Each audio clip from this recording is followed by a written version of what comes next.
back. So we have another video. This time we're going to talk about knee blocks. So there's a correct way and a wrong way to do knee blocks.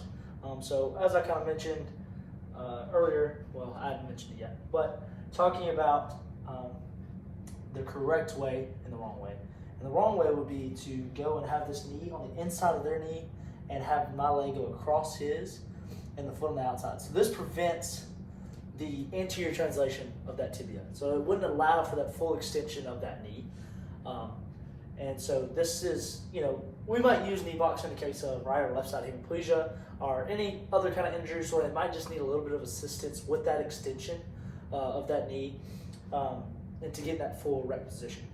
And so if we're blocking that full anterior translation, then that patient's not able to get into full extension. So for example, I'm going to show you the wrong way. So in this position here, I'm going to ask this patient, can you please stand for me? So patient obviously fell back, right? Because that anterior translation wasn't allowed, it was restricted. So that knee is not able to fully extend and get into the right position. So now the base of gravity would be pushed back and patient would fall back. So more of the correct way to do this will be more on the front. So as I'm here now, so I'm able to kind of push those knees back into extension as they're standing up when they need a little bit of help. So now patient, can you please stand for me again? Awesome. Sit back down, please. Awesome. So now at that point, I was able to kind of push just a little bit to get that knee into that extension. So going into cueing, as I mentioned earlier, I'm going to kind of go and tie cueing into these videos as well. And so there's not a whole lot of cueing I could talk about. One would be, let's start with verbal cueing. Verbal cueing basically would be that, hey, I'm telling this patient that I'm going to perform an E-block. And so I would just tell this patient, hey, I'm going to give a little bit of force to your knee just to kind of help with that extension. So patient, I am going to just block your knees just a little bit. And I want you to stand just how you normally would, but I'm going to just give a little bit of help with the extension, okay? So stand up for me. Awesome. And sit back down. Good job. All right.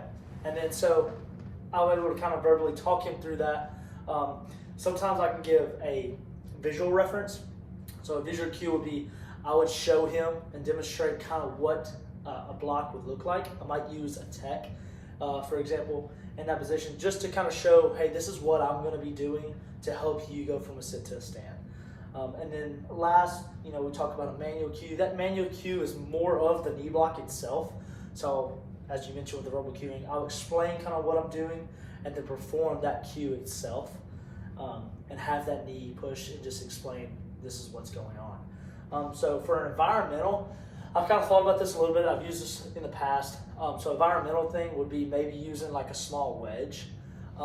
I've used a wedge to help with sit stands before with patients that are not fully able to erect themselves in a position.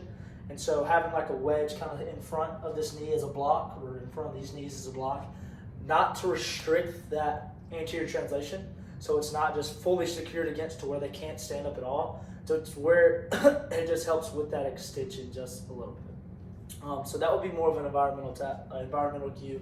And then as a task oriented, Mike can talk about how, hey, let's move those knees as close as you can to my knees and let's push together and create this force couple to where we can fully extend. But that's kind of all I have for blocking the knees. Thank you.